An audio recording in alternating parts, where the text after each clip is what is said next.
So, where did you live when you first came to the United States? In Connecticut, Hmm. in And what town? Georgetown, Connecticut. Okay. That's where I went to school. Hmm. Oh, I lived there for a good many years Yeah. until I grew up. Hmm. Even after my father died, I lived with my stepmother, and I commuted to work to Norwalk when I first got. Father died. My brother and I both quit school. He was ready to graduate from high school. And when was that when he died? I don't remember the exact dates, but I think it was around March in 28. Hmm. He lived about 8 years after she passed away. Hmm. And he was a little older than my mother. He died, I remember he was 49 when he died. So, and so anyways, when we buried him, of course my brother I was about 16 or 17. I was still in school. Because I started school late, mainly because I couldn't, continue on school. So I was just in the ninth grade at the time, if I'm not mistaken. So he said, well, the only thing we can do, because my stepmother was alive, but she had no income and nobody to support her. Hmm. So my brother and I both quit school on short notice, and we both went out and got jobs. Hmm. And this is what Tracy was talking about. I commuted to this, a neighbor of mine told me about this opening, and people that lived in the same town, and this person worked at this place, and a young woman, and it was a neighbor family that we knew while we were growing up and everything. She was older than I was, and it was the lace factory. And I told her, I said I had to go to work because I said we have to support my two sisters and my stepmother. So she told me to go on the train with her, and she took me in, and they gave me a job. Mm. For very little, believe it or not. Hmm. Do you remember what it was? Yeah, it was Lace Works. No, but I mean, do you remember what your salary was? I doubt if it was more than $15 a week. Hmm. I was around that $12 or $15 a week. Yeah. But the forelady in the place, it was a nice place to work. I enjoyed it, and I made a lot of friends there. This one person I made friends with, she came to visit me from Denver, Colorado. She said it was our 50th anniversary because we'd known each other for 50 years. Mm. But I didn't see much of her for, over a period of years, but we kept in touch, Yeah. and which was nice. But I've lost track of her years ago. Hmm. And I worked there, I don't remember how long I worked there. And when I come home on payday, I handed everything, they paid you in cash then. I handed all the cash to my stepmother for whatever she needed it for. She'd give me 50 cents for spending money for the week. Hmm. And once a month, she'd give me enough money from my money that I've handed her for a railroad ticket, a month's railroad ticket, round trip. It was about $5 or something a month. Hmm. And I worked there. I don't remember. I probably wouldn't be able to tell you how long I worked there. But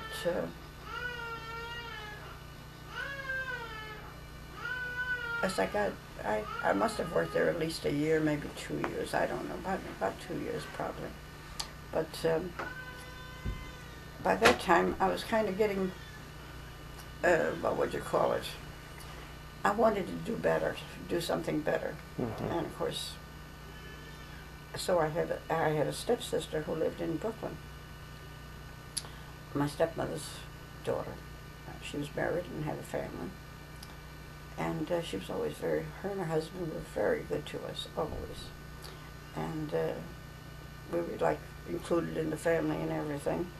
And I got in touch with her, and I told her I wanted to, where I got the idea from I would not be able to tell you, but I wanted to go to beauty school. Hmm. Could I come down and live with her in Brooklyn? By all means, she said I could come and live with her. And what was her name? Bertha. Mm. And she was with kids. Do you know that her two youngest kids are still alive, living upstate New York? Hmm. And I keep in touch with them. Oh, that's nice. The rest of the family's gone. Hmm. And her and her husband both. And I lived with her for a while, and went to beauty school, and just took the basics so that I could get out and support myself. And this person that I had met at the Laceworks, she lived with an aunt of hers, was a woman of my age, in other words, a girl my age, I should say. And so we kept in touch. And she had a sister living in the Bronx. So when she was living with her aunt, but it wasn't a very satisfactory thing. And when I left the Laceworks to move to Brooklyn, she decided she was going to go live with her sister, although they didn't have a very good relationship. Her sister was older than her, and she was married, had a couple kids. And so she kept in touch with me. So anyways, when she came to live in the Bronx, and I kept in touch with her, and after I graduated from the beauty school, it took me about 6 months, I guess, for the basics. And you can always go back and, pick up other courses and that sort of thing. And she wasn't getting along with her sister very well, and I had a job by that time, and it was just general, beauty stuff. I worked for these two men, and it was in Brooklyn. So her and I got our heads together. She couldn't get along with her sister, and I explained to my stepsister that, I didn't want to crowd her out, because I was crowding her out. I slept on a cot in the kitchen, believe it or not, while I was staying with her, because they lived in the railroad flat at the time. And I said that this friend of mine, Freya, and I was going to get a furnished room, or a furnished, where we could make our own breakfast or something like that, and we did. And she went to beauty school because I had gone to beauty school. So she got a job in the city, and I was familiar in Brooklyn, so I kept working in Brooklyn for these two men. Mm-hmm. And I don't remember how long I worked with them. Mm-hmm. But Do you remember where that was? In Brooklyn? Yeah. On Manhattan Avenue. It was the main highway there, like Main Street or something. Mm-hmm. And I wouldn't know Brooklyn if I'd seen it now. I haven't been back there in years. Yeah. And I don't remember how long I worked there. And then I got a job in the city, and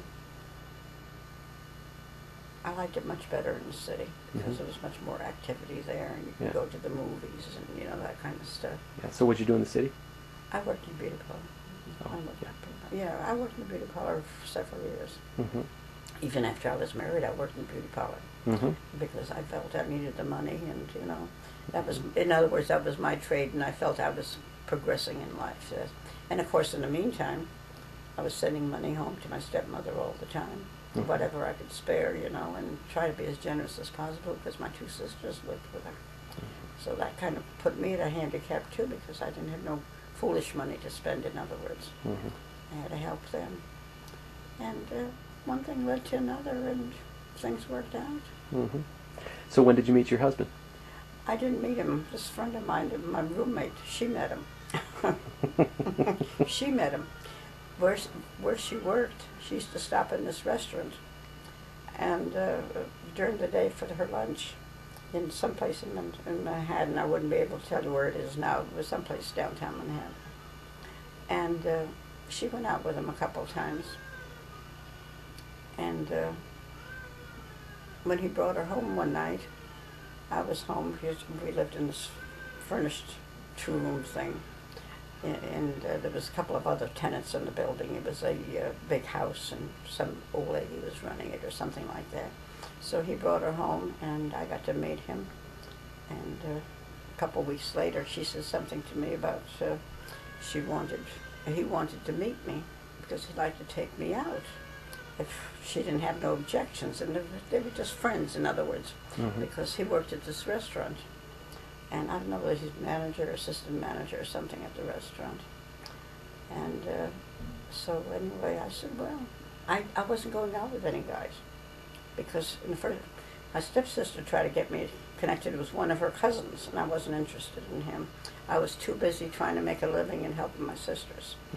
And I just wasn't interested. So anyway, she mentioned it to me a couple of times, and I said, oh, I wasn't interested. So she said, it won't bother me if you go out with him, she said, because she said, I'm not that interested in him. And she was my age, too.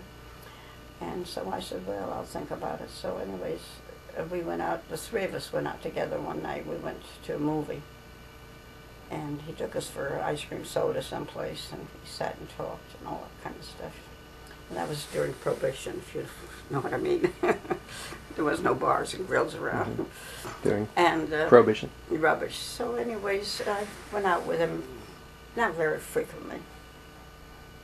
Then I got to meet some of his friends. He lived at a hotel, and a residential hotel. And I got to meet some of the people that lived there, including a young couple that lived there. And this woman was very nice, and the four of us would go out together frequently. Mm-hmm. And one thing led to another, and 9 months later we got married. Mm-hmm. So did you think when you met him that, maybe this is the guy? He told me right off the bat, when he met me, that he told me right off the bat that he wanted to meet me so badly, and I was so beautiful, and I was always smiling, and all that kind of stuff, you know. He was a salesman, in other words. And, no, but I liked him. He was older than I was, too. Mm-hmm. And he was, what would you call it? I used to go out with boys when I lived in Connecticut, you know, when I was younger, but I wasn't that interested in it. I didn't have time for them, in other words. I was too busy doing other things. Mm-hmm. But he was more settled, and he wasn't simple, you know what I mean, flighty or that sort of thing. He was a down-to-earth person. Mm-hmm. And he kind of reminded me of my brother. My brother was like that. My brother was a very sensible person. Mm-hmm. And I liked him, and one thing led to another. I don't know whether I didn't want to get married, I know, because I didn't want the responsibility of what would you call it? What? Get involved with furnishing a house and, you know, all this, Mm-hmm. that kind of stuff, because I didn't know enough about it. Mm-hmm. It was something new to me. I never had occasion to have anything to do like that. Yeah. But So how old were you when you got married?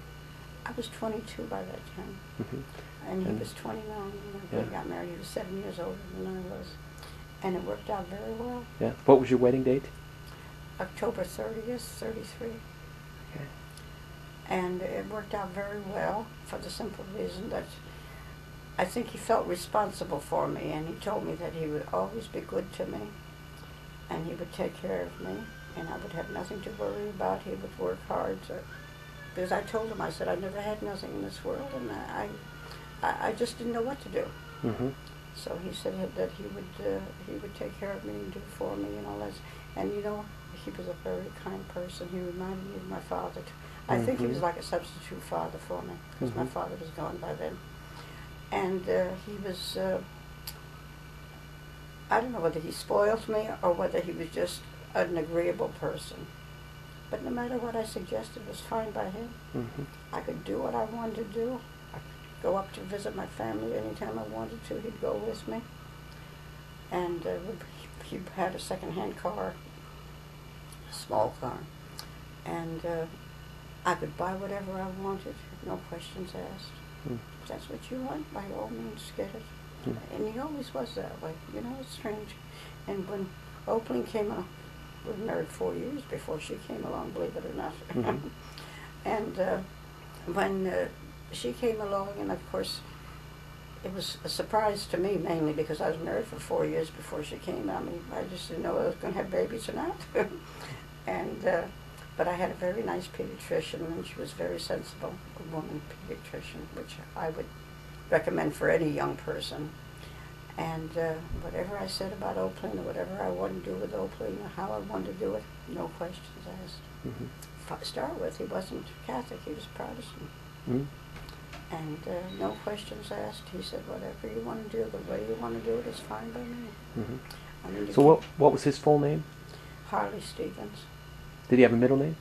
Sage, S-A-G-E. That was after an uncle of his. Mm-hmm. Mhm. Yeah. His uncle was a politician in Ohio. Yeah. And You know, I was- forgot to ask if you had a middle name. I never had one. Mm. Never had one. I had a confirmation name, but I never used it. Mm-hmm. Because I made my confirmation, I guess, when I was about 9 or so, 10. That's when we used to make it early.